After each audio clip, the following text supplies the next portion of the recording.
Good afternoon. I hope everyone had a great weekend. Seriously. It's Monday, so I brought a special guest.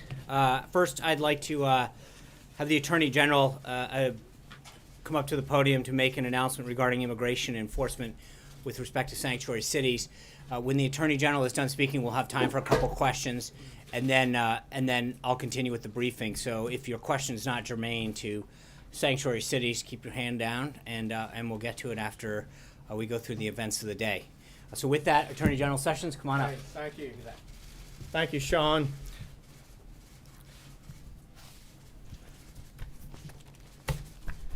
The Department of Justice has a duty to enforce our nation's laws, including our immigration laws. Those laws require us to promptly remove aliens when they are convicted or detained of certain crimes. The vast majority of American people support this common sense requirement. According to one recent poll, 80% of Americans believe that cities that arrest illegal immigrants for crimes should be required to turn them over to immigration authorities.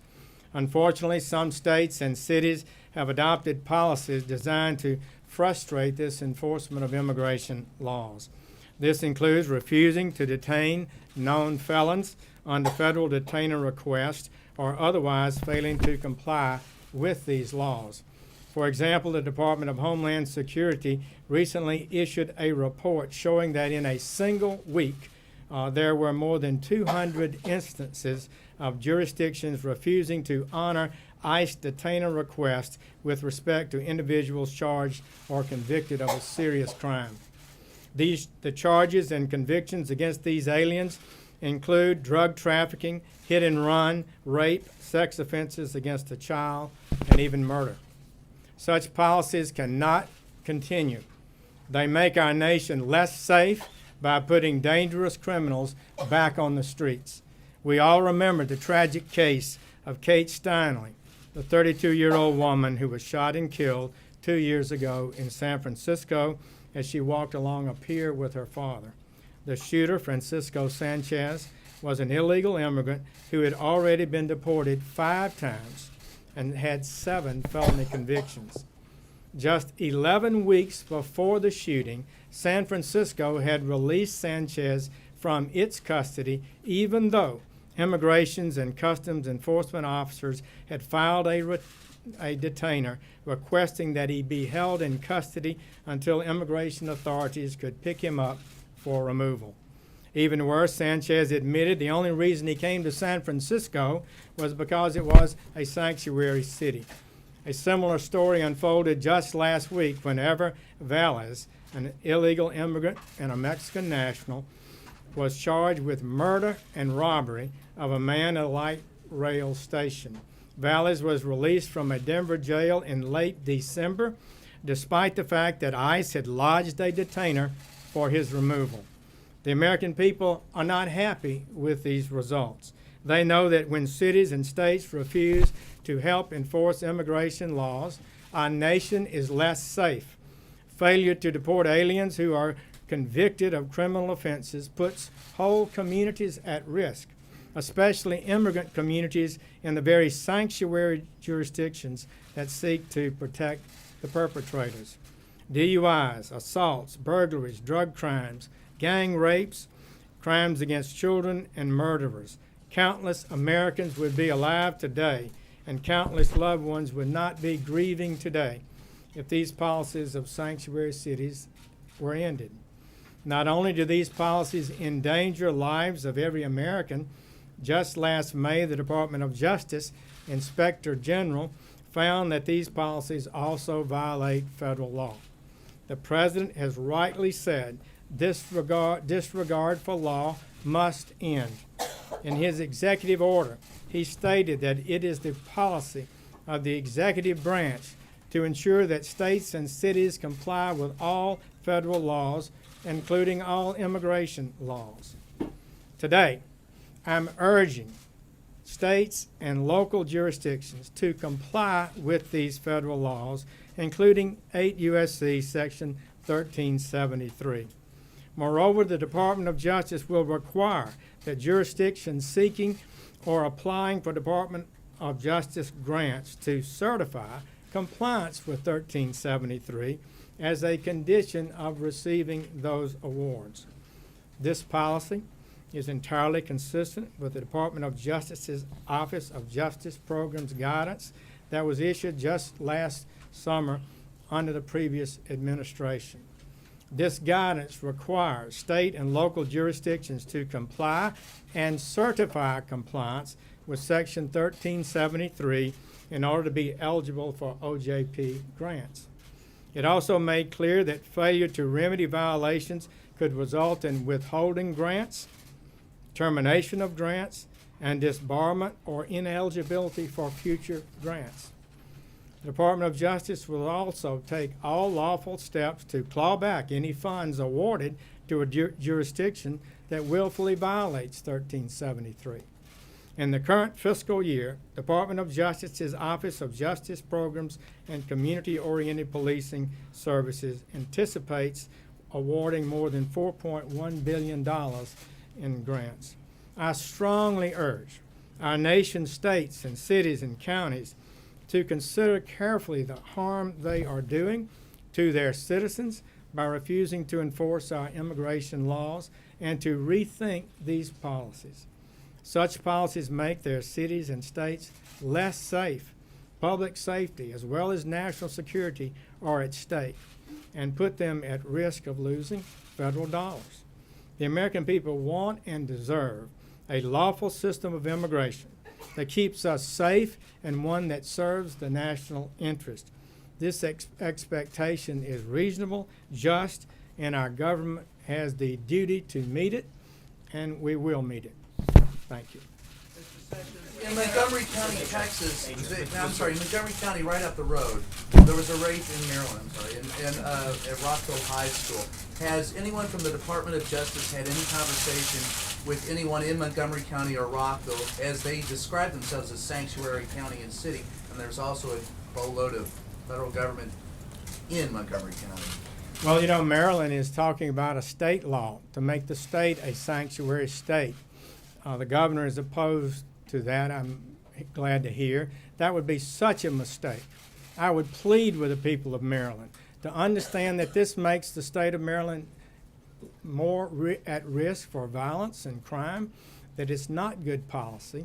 And as a former prosecutor for many years in state and federal law on the jurisdictions, I just know the historic relationship different federal agencies have with regard to honoring detainers. It's just a fundamental principle of law enforcement that if you have a person arrested and another jurisdiction has a charge, then they file a detainer, and when you finish with the prisoner, you turn them over to the next jurisdiction for their adjudication. That is what should be done here. Right. So, Let me answer the question. Mr. Attorney General, Major. Mr. Attorney, so listening to you carefully, it sounds like you're applying the standards and the policy that the Obama administration put forward on compliance with underlying Justice Department rules. Are you taking any additional steps? And have you asked the President to maybe talk about other federal funds that are not necessarily under your control as a way to punish sanctuary cities or states? Well, that's a good question. What I'm saying today is that essentially the policies of the Obama administration that were issued last July make clear that you should not be receiving certain federal funds if you're not in compliance with 1373. We believe that grants in the future could be issued that have additional requirements, as every grant that's being issued in America today usually has a requirement that if you qualify for this grant, you have to meet certain requirements. So we'll be looking at that in the future, and we'll continue to pursue it. But fundamentally, we intend to use all the lawful authority we have to make sure that our state and local officials who are so important to law enforcement are in sync with the federal government. Attorney General Sessions. Mr. Attorney General, some of those officials of cities, for example, bigger cities, have said despite the lack of federal funding, they will continue to be sanctuary cities, that they don't care that they're losing money, essentially. What recourse does the Department of Justice have in those cities that look at what you're doing and say, we don't care, we're going to continue to implement this policy? Well, that's very disheartening. But I hope that the American people and their constituents in their own cities will communicate with them. And as we continue a dialogue and a discussion, and as we continue to ensure that monies that go for law enforcement only go to cities who are participating in an effective, collegial, cooperative way with the federal government, that would also send a message. We have simply got to end this policy. Thank you all. What about the Eric Garner case and the white supremacist that killed the black man in New York? Is that a hate crime, sir? Okay, you guys ready to continue? Good.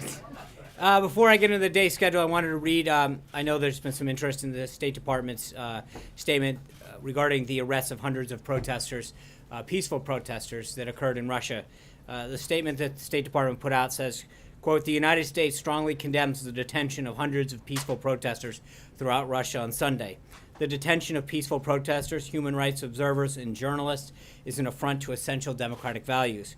We are troubled to hear of the arrest of the opposition leader upon arrival at the demonstration, as well as the police raids on the anti-corruption organization he heads. The United States will monitor the situation, and we call on the government of Russia to immediately release all peaceful protesters.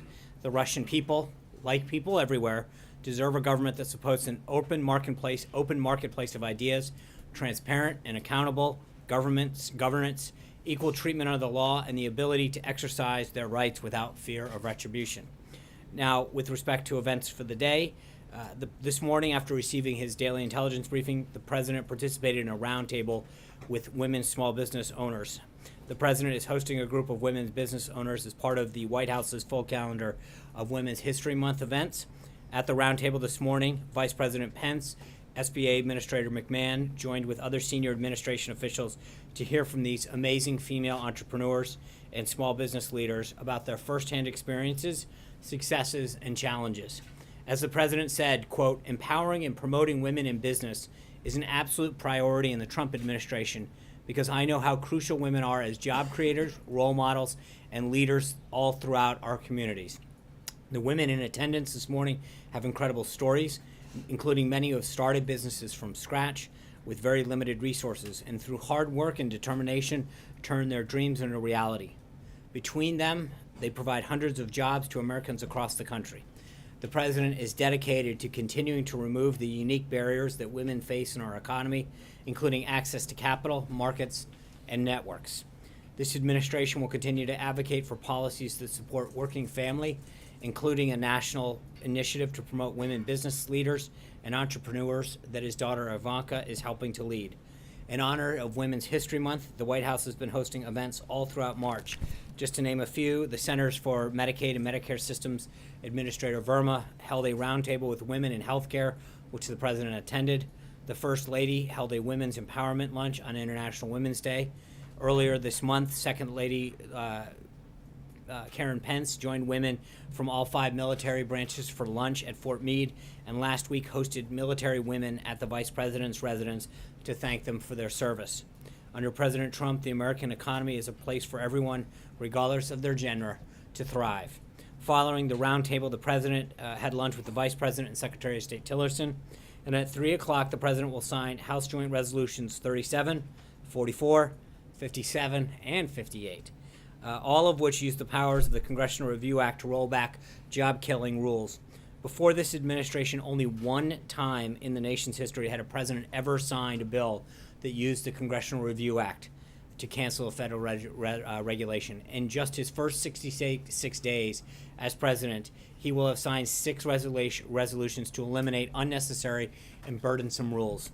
House Joint Resolution 37 rolls back the so-called blacklisting rule, which manufacturers identified during their meeting with the president as one of the most significant threats to growing American businesses and to hiring more American workers. The rule simply made it too easy for trial lawyers to go after American companies and American workers who contract with the federal government. The president saw that workers, taxpayers, and businesses were the ones who truly suffered under this rule, and he's glad to be signing legislation to eliminate it. House Joint Resolution 45, 57, and 58 cancel federal power grabs that took decision-making away from the states and local governments who know the unique challenges of their own populations. The president firmly believes that Washington is not always the solution to these problems, and that these bills return the power to the people by putting more decision-making in the hands of states. House Joint Resolution 44 removes a Bureau of Land Management rule known as Planning 2.0 that would have centralized federal and land management in Washington, diluting the concerns of local citizens who have a right that is protected by law to be involved in this decision-making process. HJ Res 57 and 58 eliminate the Department of Education regulations, which limits states' flexibility in how they assess the performance of schools and teacher preparation and programs. Removing these additional layers of bureaucracy will make it easier for parents, teachers, and communities and state leaders to address the needs of their students. The president will continue to work with Congress and the rest of the federal government until every unnecessary regulation that stands in the way of success for American business and American people is taken off the books. Additionally, the president spoke with German Chancellor Merkel and Indian Prime Minister Modi earlier today to congratulate them on their party's success in recent elections. We'll have readouts on those calls a little later for you both. The president also will announce the establishment of the Office of American Innovation. The Office of American Innovation will apply the president's ahead of schedule and under budget mentality to a wide number of government operations and service, enhancing the quality of life for all Americans. The office will have a particular focus on technology and data, hearing back from leaders in the industry. As some of its first priorities, the office will focus on modernizing the technology of every federal department, identifying transformational infrastructure projects, and reimagining the VA system so they can better serve our nation's heroes. The effort will be led by Assistant to the President and Senior Advisor Jared Kushner. Tomorrow, the President will sign an executive order to strengthen the nation's energy security by reducing unnecessary regulatory obstacles that restrict the responsible use of domestic energy resources. This order will help keep energy and electricity affordable, reliable, and clean in order to boost economic growth and job creation. And finally, before I came out today, Senate Democrats continued their obstruction to the president's nomination of Judge Neil Gorsuch to the Supreme Court, with the Judiciary Committee seeking a one-week postponement on its decision. Over the weekend, Senate Minority Leader Chuck Schumer defended his decision to mount a filibuster against the president's unquestionably qualified nominee. If Senator Schumer gets his way, this would be the first successful filibuster against a Supreme Court nominee in American history. He argued, quote, quite misleadingly, that the Senate has, quote, required a 60-vote threshold of, quote, every Supreme Court nominee. That's simply not true. And as I've said before, only 3 support justices have faced a filibuster in the last half of the century. Senator Schumer cited 4 justices confirmed under President Bush and Obama, but in fact, among those 4, only 1 faced an attempted filibuster. That was Justice Samuel Alito. And it was President Obama who then, as a senator, voted to filibuster Justice Alito and later publicly expressed his regret for that. The fact is, an attempted filibuster of a Supreme Court nominee is rare, and to do so in this context with such an eminently qualified and brilliant judge is nothing short of obstructionism. That's why Senator Pat Leahy, the former Democratic chairman of the Senate Judiciary, said he is, quote, not inclined to filibuster, end quote, even if he ultimately may not vote to confirm the judge. The fact that the former chairman of the Judiciary Committee won't stand by the minority leader exposes the leader's efforts as nothing but obstructionism that undermines decades of Senate tradition. Through 4 days of extensive hearings, Judge Gorsuch demonstrated his judicial philosophy, his sterling academic credentials, and a brilliant legal mind. He deserves a fair up or down vote. And with that, I'd be glad to take a few of your questions. Jonathan. Is the president serious about working with Democrats going forward after what happened with healthcare? Absolutely. In fact, starting Friday afternoon through late yesterday, he's received a number of calls, as well as other members of the senior staff that had been working on healthcare, from members of both sides, saying that they would like to work together, offer up ideas, and had suggestions about how to come to resolution on this and get to a House vote on this. But wouldn't this require a... Sorry, this isn't a free-for-all. Jonathan's asking a question. But wouldn't this require a serious course correction for the White House? I mean, the president's branded Chuck Schumer a clown, worked entirely with with Republicans on this bill? Would this require a serious change of course for the president? To some degree, sure. And I think the president talked about that. I think we learned a lot through this process. I think we're obviously looking at ways that we can improve not only how we handle healthcare, but other things, how we do everything. And I've mentioned it to some of you in the course of things. I think, one of the traits of a successful organization is to always examine how you do things. But I think that there's been a lot of outreach from members of both sides with ideas, and the president's willing to listen to these individuals. And if they can come to resolution on a way forward, obviously we're willing to listen and to move forward. But there are a lot of folks that came forward with these ideas. And with all due respect to the beginning of your question, I don't think it's a one-way street in some of the comments that have been made. I think some of the Democrats who now say they weren't involved early on in the process said that they wanted nothing to do with this process. There was no way that they would engage in any discussion to repeal. So I think it's a two-way street, and I think that we have been willing to listen to folks and their ideas.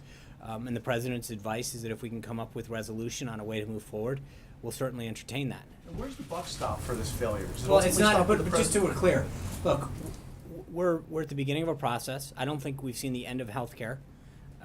As most people have noted, I think the Obama administration, from beginning to end, it ultimately took about 17 months, went through a series of fits and starts, and it wasn't until Scott Brown was elected, denying them the 60th vote in the Senate, that they finally jammed something through. And frankly, a lot of the reason that the Secretary of Health and Human Services has some of the powers that they do is because they got it, they had to jam it through. But there were several failures when Obamacare went through during the process, and ultimately they tried to go through a single payer process, and they got rebuffed on that by some of their own members. So look, we're not saying it's the end of healthcare, but I think that we are looking to look for a way forward, and I think that a lot of the members, and again, on both sides of the aisle, have reached out not just to the president but to members of the team, willing to share some ideas, and both that will they think that would make the bill stronger. But ultimately, the goal is to get to 216 and potentially 218, depending on where we are with special elections.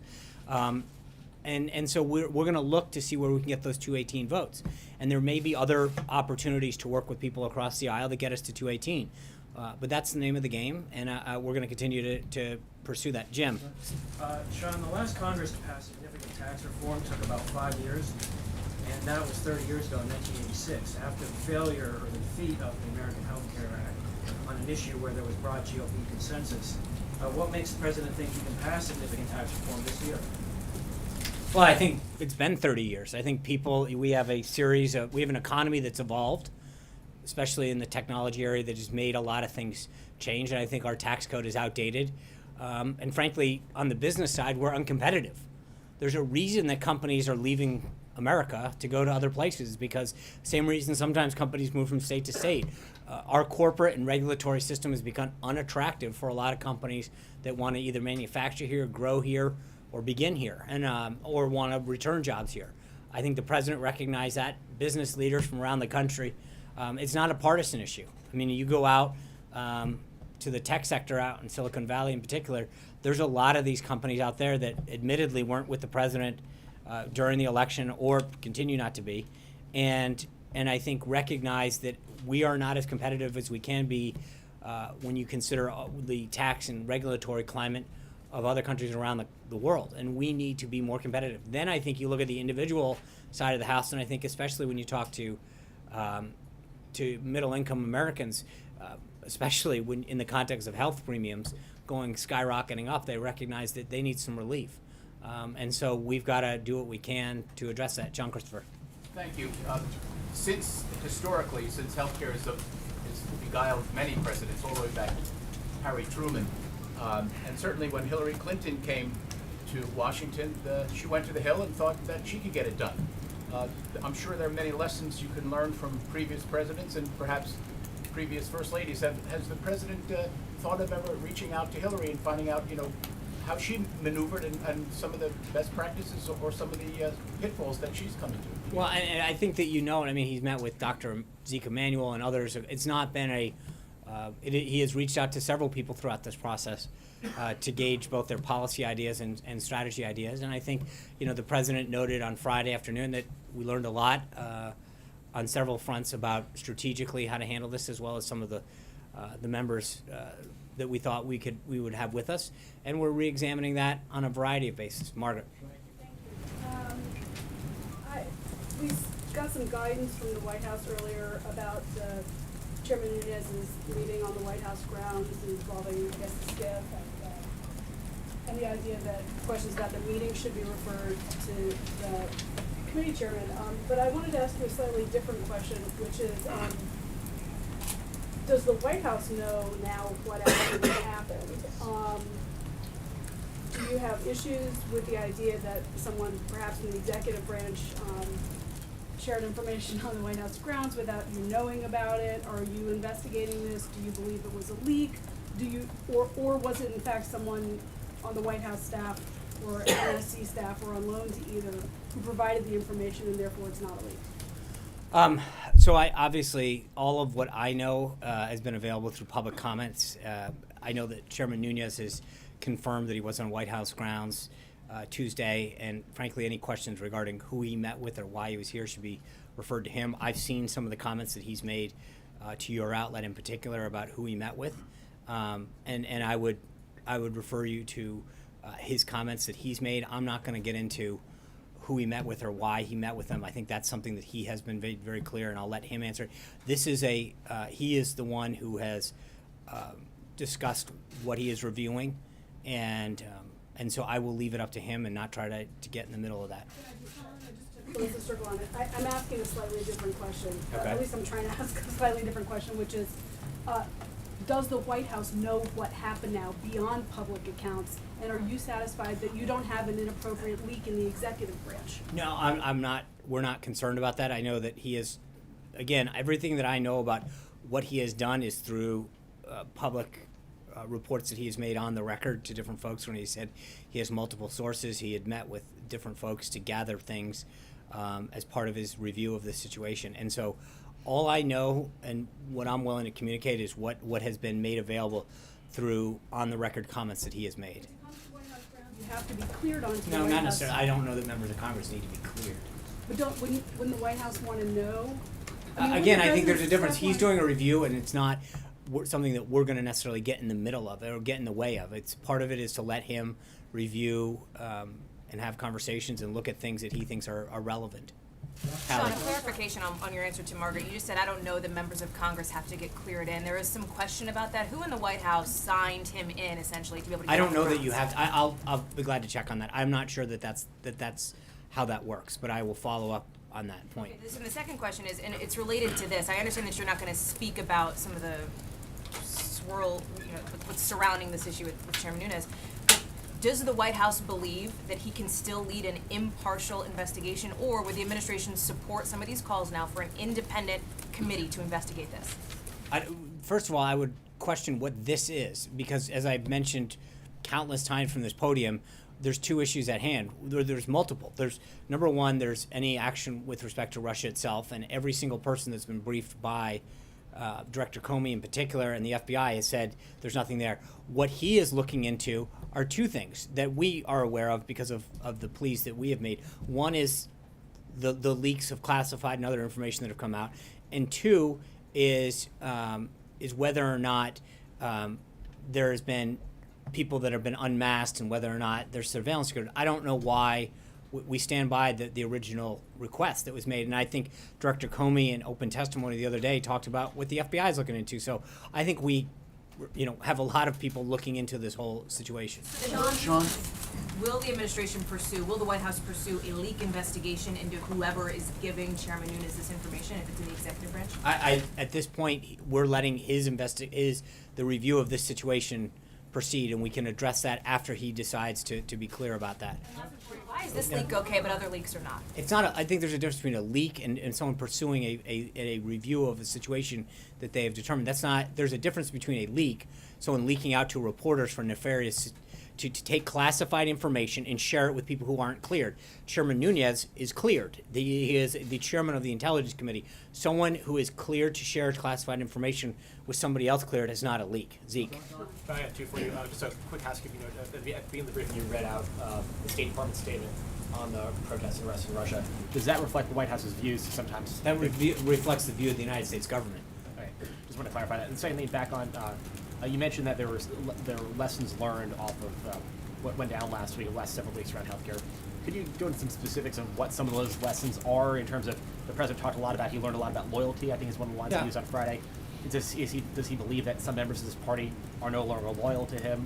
Go through, what are some of the lessons? No, I'm not going to go through. I mean, obviously this is an internal thing that we discussed, but I will say that, we look at things like everything from, who we met with and when we met with them to, whether or not we should have, how everything was rolled out and what organizations were met with, what commitments were met and when. And there's a lot that goes into this, and you look at whether or not that's applicable to another situation, whether that's unique. But obviously, you do look at some of the individuals that you met with, both in terms of timing, in terms of commitment, in terms of substance, and evaluate, just the process itself, but then also to some degree the individuals and whether or not that is someone that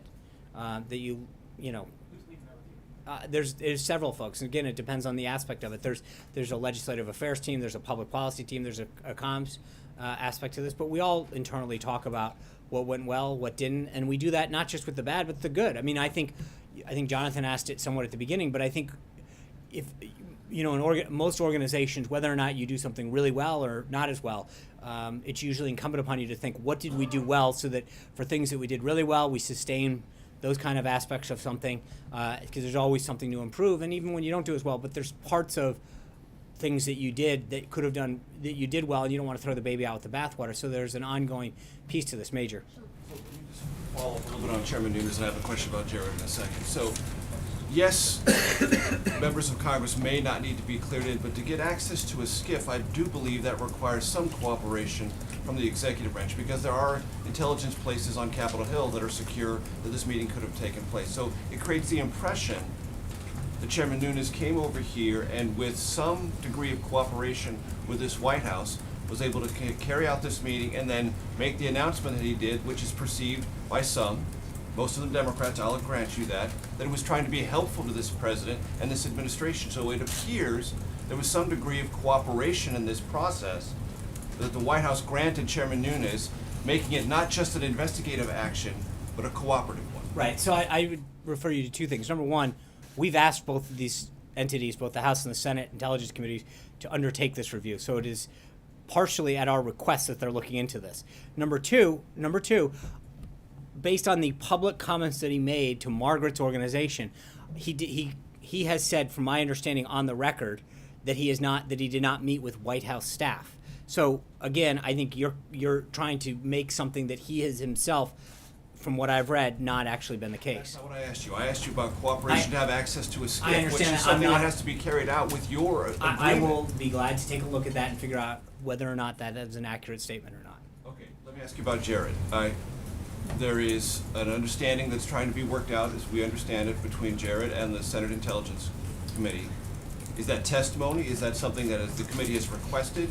Is he volunteered? Yeah. Does he believe he has something to explain to that committee and more broadly the American public about what he did on behalf of the transition, with whom he met with, and some of the meetings that he took that are raising questions about Russia and folks that he met with that are outside of diplomatic channels but have other aspects to their Russian business deals that may cause concern? Right. So throughout the campaign and the transition, Jared served as the official primary point of contact with foreign governments and officials until we had State Department officials up once we assumed. Request. That's correct. And so given this role, he volunteered to speak with Chairman Burr's committee, but has not received any confirmation regarding a time for a meeting or anything. Is this going to be a private meeting, or is this going to be a I don't know. He and what was is at he trying to accomplish with that?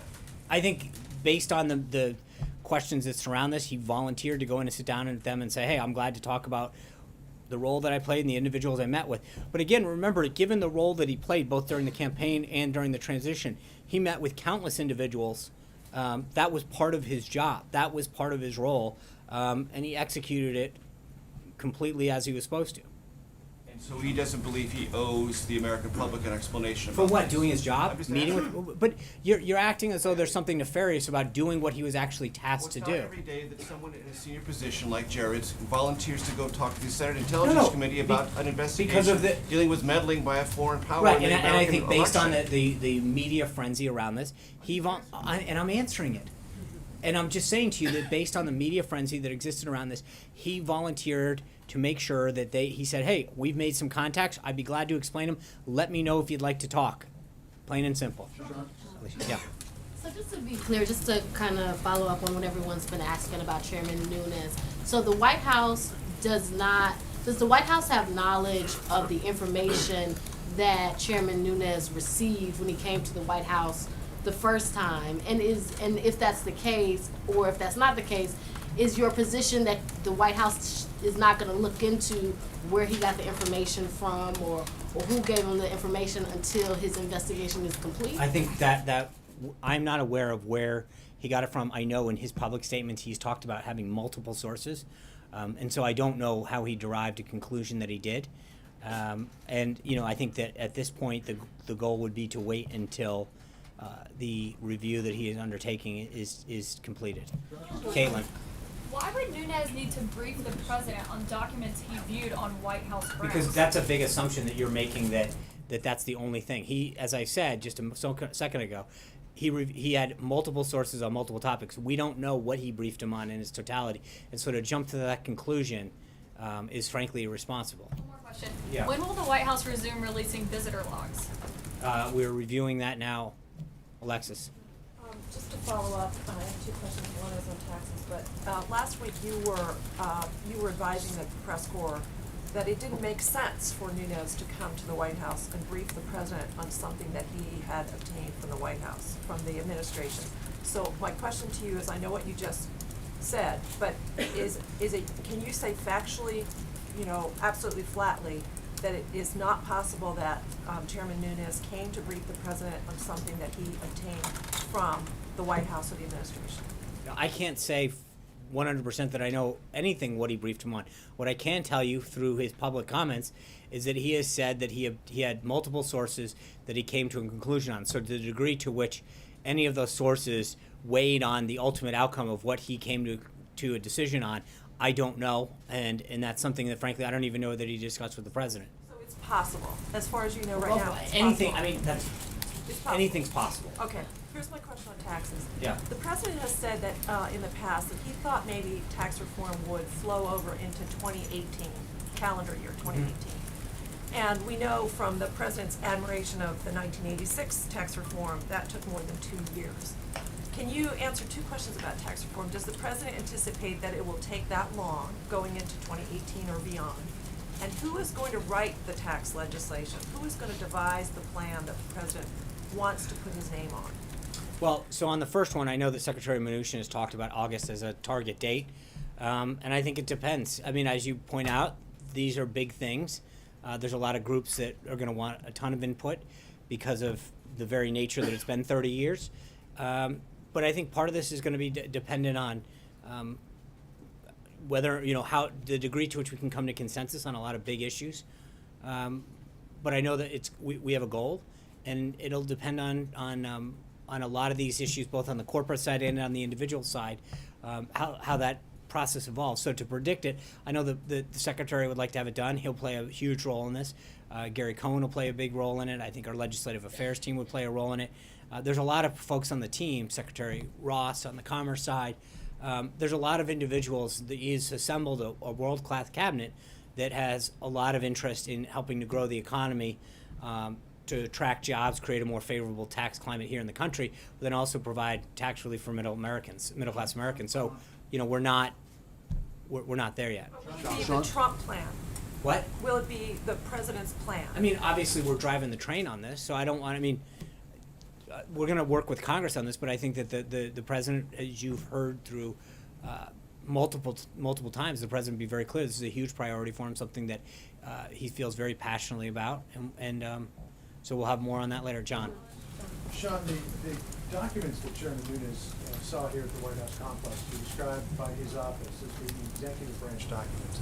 In the early days after the president sent out that tweet, the White House was digging around for anything to corroborate what the president had tweeted out. Why did it take the Intelligence Committee chairman coming here to the White House to view executive branch documents to uncover this information? Why couldn't the White House have uncovered it? Well, as I mentioned, I think to Margaret, I'm not going to, I will stick to what the chairman has said publicly, and my understanding from his public comments are that there are certain systems that he doesn't have access to. That was his explanation, and I'm going to, I think you should follow up with him on that. Did the White House ever search the same documents that the chairman searched? I don't know what he found, so therefore it would be hard to say, to make an assessment of what he was briefed on and what we know. So that's a really hard question to answer at this point. Is it possible that these documents were merely surveillance reports that were I'm not garnered? going to get into hypotheticals, John. I don't know what he found, and to start to say what's possible, what's not, I don't know. Well, let me just finish if I could. Is it possible that these were surveillance reports from security clearances that were collected after people had filled out standard Form 86? I don't know. I don't know what I honestly don't know what he's got on his systems and what the intel community has on theirs that he wouldn't have access to. So I don't know what he would have had access to already. So, Eamon. Thanks, Sean. On tax cuts, it looks like you guys got a little bit of political cover from the House Freedom Caucus over the weekend to do this without paying for all of it. That is adding to the deficit. What's the right number from the White House's perspective to add to the deficit in order to do tax cuts? How high are you willing to go in terms of deficit addition? It's a really early question to be asking at this point. I think the question is, as we construct this both on the corporate side and then on the individual side, I think part of it is it's going to be an equation that isn't just driven by that, but more what's going to attract jobs, what's going to help us build, what's going to grow the economy. I think we're growing around, potentially growing around 2.6, and the president really would like to see that growth rate up in the high 3s, 4s, and 5s. And so there's a question about what part of tax reform, especially on the corporate side, will help us spur the economy and grow jobs. And I think that's an ongoing discussion. I think that's more of the driver of this, and then I think as it evolves, we'll have a score and we'll know more. Are you comfortable entirely adding to the deficit, or do you think some I piece of it think, needs to be offset? but Maybe right. some other spending I cuts somewhere don't. else? You're asking really early in the process to make that kind of analysis before we have a policy set forth or have any kind of notion of what a score would look like. That, Olivier. Thanks, John. There's been a steady escalation of the American role in the war against the Islamic State. We've seen Marines come ashore in Syria. There were changes to rules of engagement. I'm trying to understand the relationship between that change and the president's ISIS strategy review. Has he personally signed off on all the changes in America's posture in the field since January 20th? Is that something that's left up to the commanders in the field? I don't understand the relationship between the two. It depends on which, mission you're talking about specifically, or Marines just left in, I think, October. They obviously went ashore much more recently than that. So did he have to sign off on that? I think it depends on. I mean, he speaks with General Mattis, his national security team, very regularly. I'm not going to get into some of the details of what comes up in those settings, but I will say that, as I've noted in the past, I think philosophically the president has made it very clear that that he wants to give the commanders on the ground much more flexibility to execute their mission, especially when it comes to defeating ISIS. That's a very big change in philosophy, but I think it also depends on the magnitude of the mission, the number of ground troops in particular, and so this is an ongoing discussion that he has with Secretary Mattis, Chairman Dunford, and others. On the review, are you waiting? Is the president waiting until the review is complete before you announce sort of a new posture, new strategy? Yeah, or is it as conclusions come in, you're adapting day to day?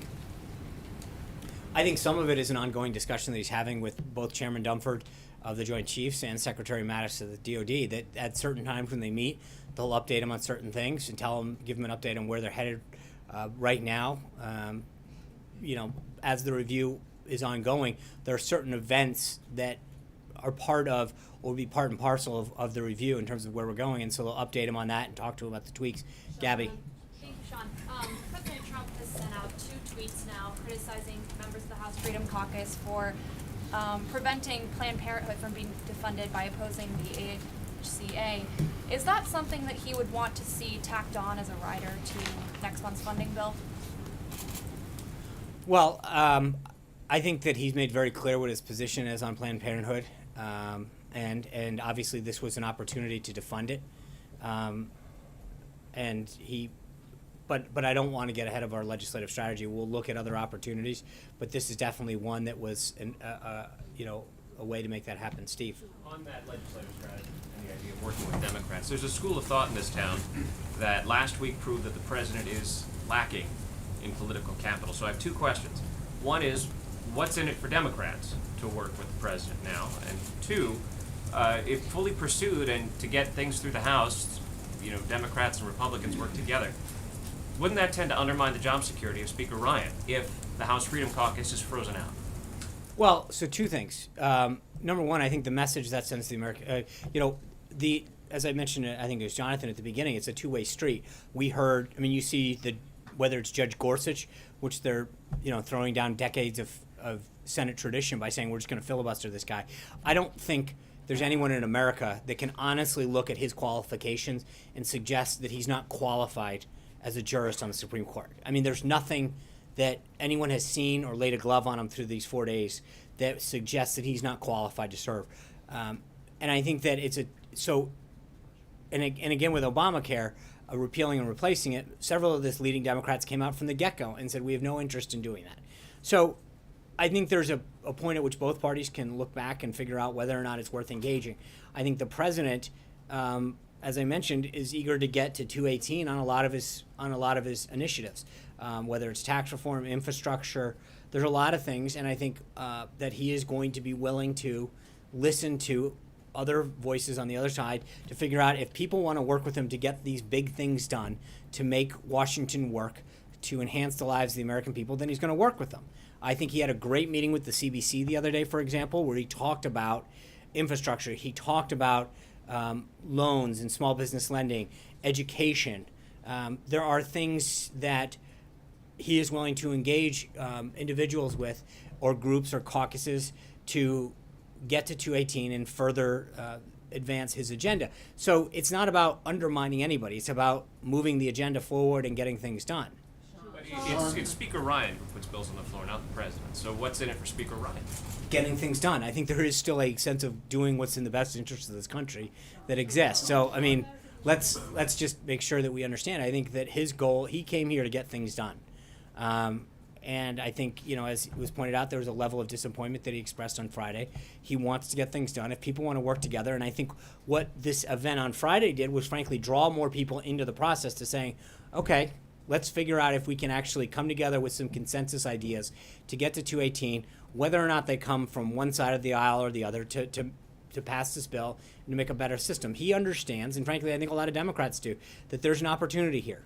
With health care being such a big issue, with Obamacare being such a looming disaster, that we have an opportunity to do some stuff. And if Democrats want to join in, then that's great, and we'll do that. Mike. Excuse me. You've talked quite a bit up there about the wide latitude that Secretary Price has to dismantle Obamacare from his spot. Is that still the case? Will he continue to try to dismantle Obamacare while you're trying to work with moderate Democrats on health care reform? And also, the health care bill would have repealed almost all those Obamacare taxes. Do you want to see those repealed as part of the tax reform bill? I think Secretary Price was up here today. There's a lot of meetings that are already taking place internally with the team.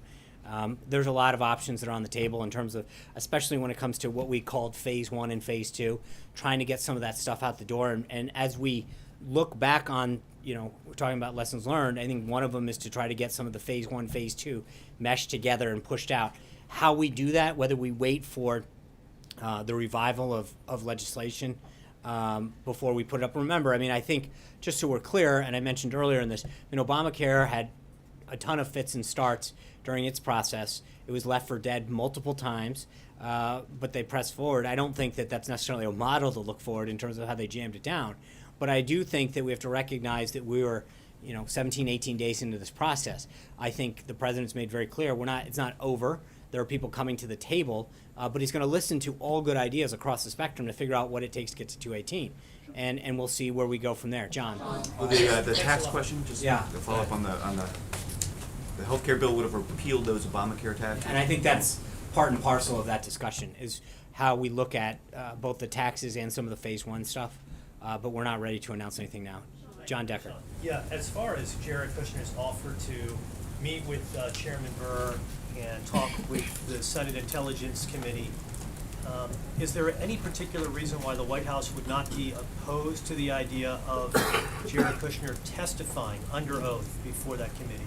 Again, Jared volunteered to meet with the committee. They haven't even confirmed having a meeting yet, so to get ahead of what they've even asked for would be a little silly. Send, in the White House's view, a dangerous precedent in having a senior aide to the president going up. Ordinarily, we see sometimes the White House invoking executive privilege. Why haven't you done this in this particular case? Because I think Jared did a job during the transition in the campaign where he was a conduit to leaders, and that's until we had a State Department, a functioning place for people to go. Remember, we had a delay in some of these things, and that was his role. And he wants to make sure that he's very clear about the role that he played, who he talked to, and that's it, Jim. Is Obamacare repealed dead? I don't think it's dead. In the sense, have to be dead if you're going to have Democrats working with you. To, why? No, to I don't know that that's true because I think Care it's Act. Why would they work because with you? It's dying. You're still trying to repeal it. Because I think part of it is there's a recognition that it is failing. It's dying on its own. It will be dead soon. Democrats say it's not dying. Okay, well then a lot of Democrats need to get there more are money. repairs that they need to be made, they say, but to kill the whole thing might not be what they want, the route they want to go. I think there's a difference. I think that we recognize that premiums continue to go sky high, deductibles are going sky high, choices are going down. By Leader Pelosi's own metric, this is dying. She's the one who crafted the metric. She said that there was a three-pronged system determining its success. It is an abysmal failure. If they want to come back to the table and recognize how we can do it in a more responsible way to achieve the goals that Obamacare set out to do, but do so in a way that's going to do the opposite of what Obamacare actually did, which is to increase choice, drive down cost, we're willing to have that discussion. But right now, and I again, they remember, say repeal has to be put to the side. But Jim, one of the things that I mentioned, I just want to be clear on this, is we have to figure out how we get to 216, 218, depending on where the number is that given day. That doesn't mean we need the entire Democratic caucus. That means we need some responsible Democrats who want to sit down and have a discussion about how to do that. And I think that there may be enough of them that are willing to do that. But I understand where the Democratic leadership is. And that's one thing. I mean, they continue to stake out a very, very far left position. That's not where all their members are. And I think that we can, based on the calls that have come in over the last 50, 60 hours, I think that there might be some room to have a conversation with people who want to engage in a constructive conversation on how to move forward.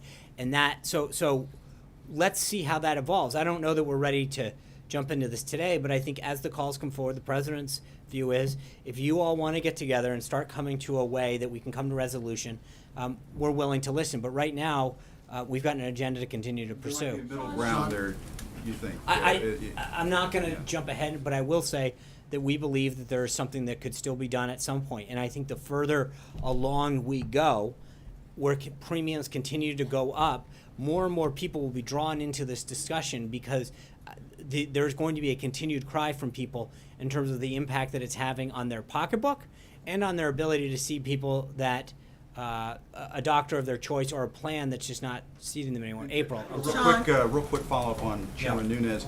Do you reject that there's any kind of perception problem whatsoever in having the chairman over here the day before he comes out publicly and says, by the way, there's this information that's helpful to the president? I think the chairman's made very clear through his public comments what his goal was, and I think anyone who wants to, you can't ask someone to do a review of the situation and then sort of create inferences that because they're reviewing a situation that there's something that's not right about that. He is reviewing the situation. He did exactly what and I think he's been fairly open with the press as far as what he was doing, who he spoke to, and why. And I think from our standpoint, that's what we had asked to do as a review. April. Sean, several topics. One, shocker. Don't be. You heard the question that I lobbed at the Attorney General about the hate crime that happened in New York. The white supremacists who went to New York and targeted a black man. Hate crimes are on the rise. What do you say? What is this White House saying about this obvious, apparent hate crime?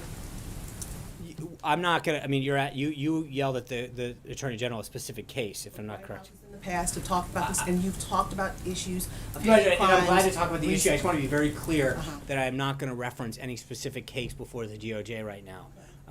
I will say that the president has recognized that we need to bring the country together. He wants to unite this country. He wants to bring people together. He had a very long conversation with respect to race in itself, which I think is somewhat, if I'm not correct in your question. There, okay, just want to be clear. Thank you. And I think that was one of the topics that he talked about with the CBC. Some of the issues with respect to crime and education and some of the solutions that they suggested that could be done during their meeting. And I think those are the kind of things that I think we can continue that conversation. Sean, unfortunately, there's been a rise in hate crimes when it comes to different groups, to include anti-Semitic crimes. Yeah, and but you've commented from that podium. This is clear. This gentleman in his jailhouse gave a statement to a reporter talking about he wishes the man were younger and he was a thug that he killed. So, what do you say to this? This is clear. It's racism at its utmost. Two issues. Number one, I think hate crimes, anti-Semitic crimes of any nature should be called out in the most reprehensible way. There is no room for that in our country, and I think the president noted that in the joint address, that there is one issue that, despite policy, should unite us, and that is calling out hate, that is calling out divisiveness based on the color of one's skin, one's religion, one's gender. The president's been very clear on that, and he's called it out before. He's, with respect to certain particular situations, he made it very clear at the opening of his joint address. That's what he led with, is a call to denounce hate no matter where we come from politically. He's also talked about it the night that he took the stage on that Wednesday morning around 2:40 a.m. about how one of the things that he needed to do and wanted to do as president was unite all Americans.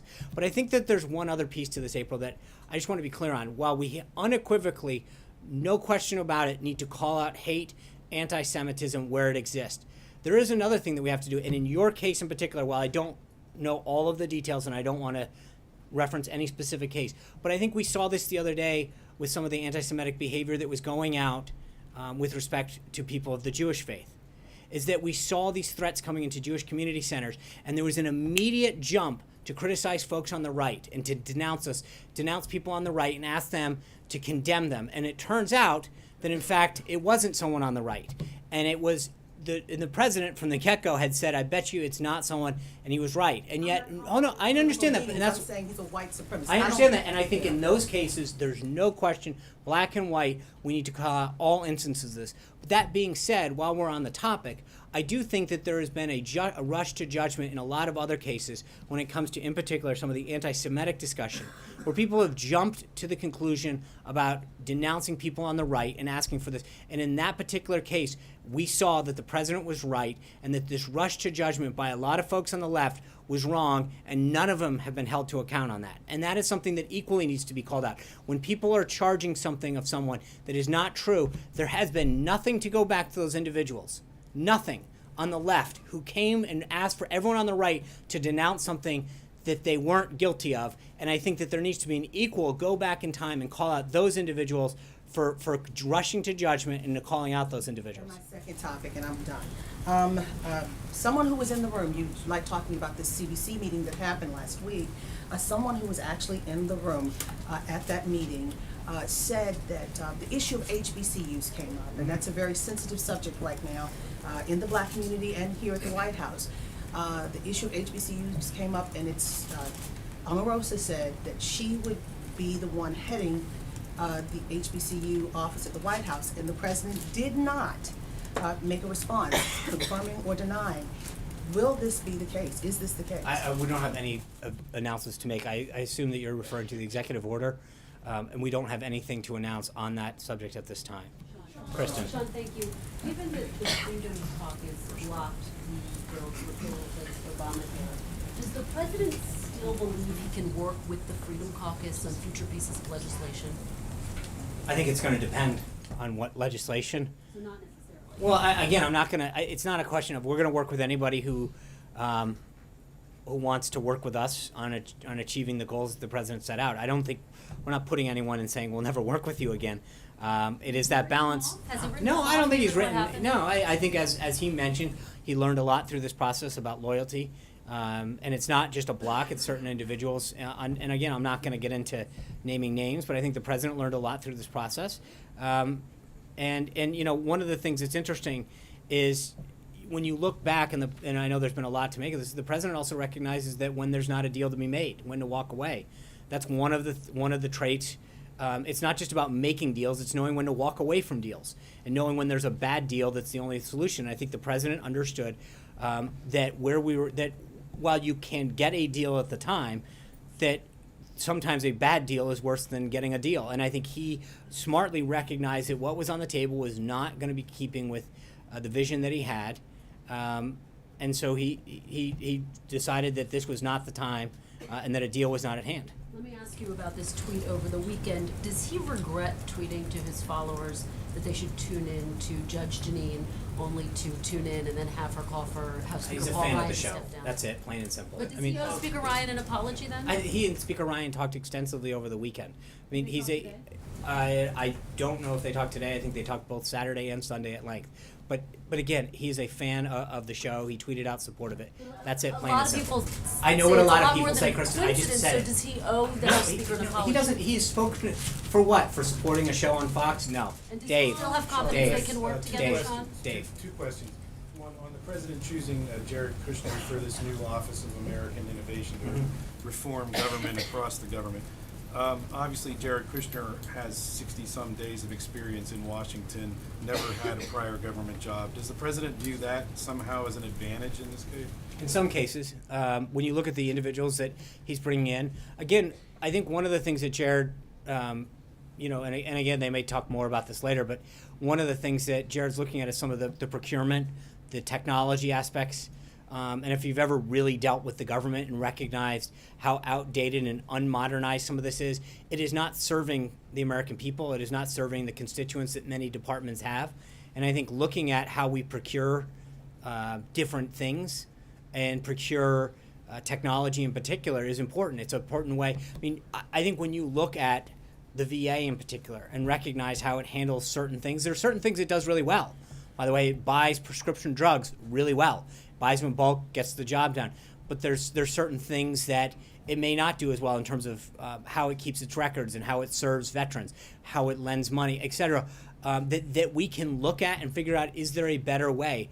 Government is not business, right? We recognize that there are certain things that business would never do in terms of what government has to do because we serve all of our people. But there are certain practices that we can put in place that can help us deliver a better product, a better service to the American people in some of these key areas. And I think that when you look at some of the business acumen that Jared and some of the other individuals who he is bringing into this process can really, I think it is a great service to this country. There are so many individuals that Jared has talked to that have done so well and been so blessed by our nation, that have wanted to give back in some way, shape, or form, and are using this opportunity to help our country and serve our country in ways that they believe they can use their expertise to do. And on healthcare, this review that you've talked about, what went right, what went wrong. I know you don't want to name names, but would it be fair to say at this point that the president has written off some people? I think I answered that question. It's not a question of written them off. It's a question of understanding. You know, there's sort of an understanding of, you know, how you deal with certain people and how they dealt with you, but it's not a question of writing them off. We're going to need to get to, you know, as time goes on, I'm going to just keep saying 218. It's easier. I won't screw that one up down the line. But I think that we recognize that as we go down this path of a big, bold agenda that the president has, that we're going to need every vote we can and hopefully grow the vote in some cases to well beyond that. But we're not writing off anybody. But we do recognize there's some lessons learned from this process, and the president made it very clear on Friday. Thank you guys very much. I'll see you tomorrow. Enjoy the day.